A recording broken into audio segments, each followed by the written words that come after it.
Monsieur Boulanger. Donc, on dissocie l'accès à la non retraite. Pardon? On dissocie l'accès à la non retraite du programme, ainsi que les parties.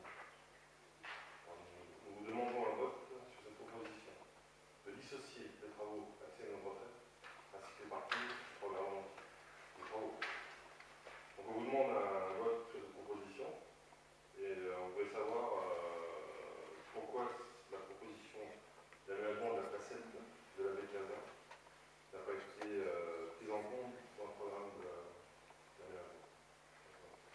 Alors, je vais d'abord vous répondre à la deuxième question qui a été posée par un riverain lundi dernier lorsque vous étiez absent. Je crois qu'à un moment donné, il ne faut pas perdre de vue que ce qui gouverne et ce qui préside aux décisions, c'est évidemment les disponibilités financières.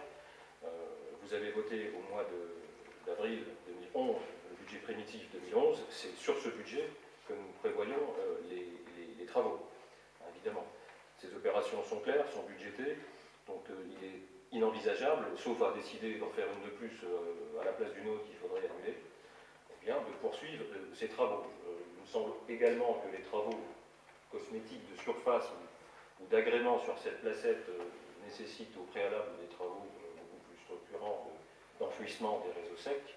C'est donc une phase définitive, n'a vocation à intervenir qu'après une tranche d'enfouissement de réseau. Donc il a, je pense, été dit et redit, personne n'avait de position, en tout cas, à réfléchir, à poursuivre. Je crois que la liste est longue de sites et de secteurs dans le village où il y aurait matière à travailler. Voilà. Donc voilà pourquoi ces travaux ne sont pas intégrés là-dedans. On n'intègre pas des choses comme ça rapidement. Vous voyez un petit peu le déroulé entre la décision du début du mois de mars, après consultation pour recruter un assistant à maîtrise d'ouvrage, définir effectivement les aspects essentiels du programme, lancer les différentes phases d'appel d'offres pour la maîtrise pour les travaux. Tout ça prend du temps. Donc, il n'y a absolument pas de volonté de ne pas réfléchir à cet endroit, il y a simplement un calendrier qui n'est pas compatible. Alors, votre première question, par contre, pose un peu plus de difficultés. Peut-être qu'elle est effectivement tout à fait sincère, mais manifestement, il semble que le principe même du marché public vous échappe. Il y a dans ce marché, mais je vais vous l'expliquer, il y a deux tranches. Une ferme, une conditionnelle. Donc la tranche ferme, c'est un ensemble de travaux qui sont décrits en mètres de bordure, mètres cubes de remblai, etc. etc., etc. Donc concrètement, il est tout à fait, légalement, impossible que le Conseil prenne une décision qui ne concernerait qu'une part. Le Conseil ne peut que attribuer ce marché à l'entreprise Tradep ou décider de ne pas l'attribuer. Voilà. Mais on ne peut pas dire on vous l'attribue pour la quote-part de travaux ici et un petit bout là-bas. Ça, légalement, franchement, vous demandez quelque chose qui n'est pas, tout simplement pas légalement possible.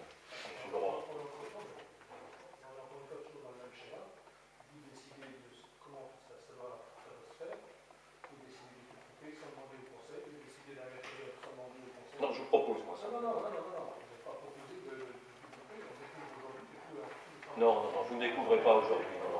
S'il vous plaît, s'il vous plaît. Je précise pour la lecture, entre guillemets, la mission d'appel d'offres. Bon. Voilà. Non, nous proposons, aujourd'hui, nous vous proposons d'attribuer. D'accord. Non, alors, moi, concrètement, votre proposition, telle que vous la formulez, M. Boulanger, pose un problème majeur. Non, mais c'est la réponse que je peux vous donner. C'est tout à fait impossible d'un point de vue technique. Je pense possible. Pardon? Non, monsieur Boulanger, vous savez, le fait d'être élu dans une équipe majoritaire ne donne pas à cette équipe la faculté de faire tout.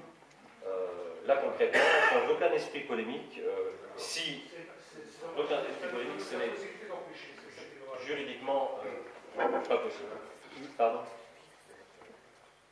Vous êtes d'accord avec moi? C'est très bien. Monsieur Huet. Je suis bien d'accord avec vous sur le fait qu'une équipe majoritaire ne peut pas tout faire, mais je vous rappelle aussi qu'un maire minoritaire ne peut pas tout faire non plus. Donc je pense qu'il serait temps d'arrêter les faux semblants en termes de participationnisme, hein, et je pense qu'on peut passer au vote sur ce point. Parce que de toute manière, je pense que toute discussion ultérieure serait inutile. Écoutez, vous pensez en ce qui vous concerne l'utilité des débats, vous laisserez au moins ceux qui souhaiteraient encore s'exprimer peut-être le faire et poser des questions. Mais on a entendu que vous considérez que toute poursuite du débat sur ce point est pour vous, Jean-Luc Huet, inutile. Non, je le dis au nom du groupe, ça fait 18 mois que les débats sont inutiles, vous faites semblant de nous écouter, vous nous écoutez Moi, pas. je vous rappelle simplement que le maire dispose d'une faculté d'initiative et d'impulsion sur les dossiers. C'est nous, aujourd'hui des gens travaillent, on a engagé des sommes, on va dire, qui ne sont pas négligeables dans un processus extrêmement méthodique, posé de réflexion. Il y a eu toutes les réunions avec les riverains, il y a eu des réunions avec les élus. Je vous rappelle simplement cette réunion qui avait été animée par l'équipe d'assistance à maîtrise d'ouvrage, mademoiselle De Fontaine. Hein, vous reprochiez d'ailleurs au bureau d'études de proposer qu'un projet. C'était il y a peut-être un an. Vous voyez, ce projet était évidemment dans les tuyaux bien avant que vous votiez les crédits permettant de le réaliser. Il vous a été présenté dans les grandes lignes de ce programme il y a plus d'1 an. Donc, vous aurez du mal à démontrer le principe sur lequel je travaillerai dans la précipitation et qu'on viendrait toujours le couteau sous la gorge, demander de prendre des décisions contre votre bonne volonté. Tout ça, ça peut éliminer comme argument. Bon, écoutez, de toute façon, c'est pas compliqué. Il y a 2 choix à prendre. C'est soit qu'on attribue ce marché, soit qu'il n'est pas attribué. S'il n'est pas attribué, les travaux ne démarreront pas. Les travaux d'accès à la maison de retraite ne démarreront pas. Et je vous rappelle qu'évidemment, l'ouverture même de la maison de retraite sera compromise. La seule chose que je souhaite, c'est pour l'instant laisser en suspens la tranche conditionnelle, essentiellement pour ne pas aller trop vite et voir à l'avancement des travaux ce qu'il est pertinent, ce qu'on peut éventuellement passer dans l'enveloppe de la tranche ferme. Et deuxième argument, je vous l'ai dit, les crédits sont légèrement insuffisants sur cet exercice. Donc cette tranche conditionnelle, elle peut être laissée en suspens et peut être déclenchée, en tout cas, sur décision du conseil municipal à cette hauteur d'engagement de 95 000 €. Donc voilà, la proposition vous est faite, je vais la mettre aux voix. Y a-t-il des abstentions? Est-ce qu'il y a des oppositions? Bien. Donc ce projet qui est abouti, la notification de ce marché est rejeté par les 8 élus du groupe majoritaire. Je ferai donc ce que M. Mélis, le directeur général de la MAPA, m'a demandé de bien vouloir faire, c'est de tenir informé de la décision qui aurait dû être prise lundi, elle est prise ce soir. Écoutez, vous assumerez effectivement la problématique d'ouverture de la maison de retraite dans un délai qui aujourd'hui est de l'ordre de 8 semaines. Voilà, non mais... Monsieur Lanzella, juste un les débats, non mais les débats, vous dites que les débats sont clos, pour une fois j'ai envie d'être d'accord avec vous. Il y a un domaine dans lequel on ne égalera jamais, c'est le transfert des responsabilités. Non, aujourd'hui c'est vous qui avez voté contre. Évidemment, les 7 conseillers présents ici, vous représentez, je suppose, ont voté pour. Donc aujourd'hui, une fois de plus, vous assumez en toute responsabilité vos choix politiques, vos décisions, et vous ne pouvez, malheureusement, vous êtes majoritaire, cela vous donne ce confort qui est, on va dire, imparable, mais il faut que vous assumiez également, comment dire, les conséquences de vos choix majoritaires. Vous êtes majoritaire, vous prenez les décisions, mais prenez-les en toute responsabilité.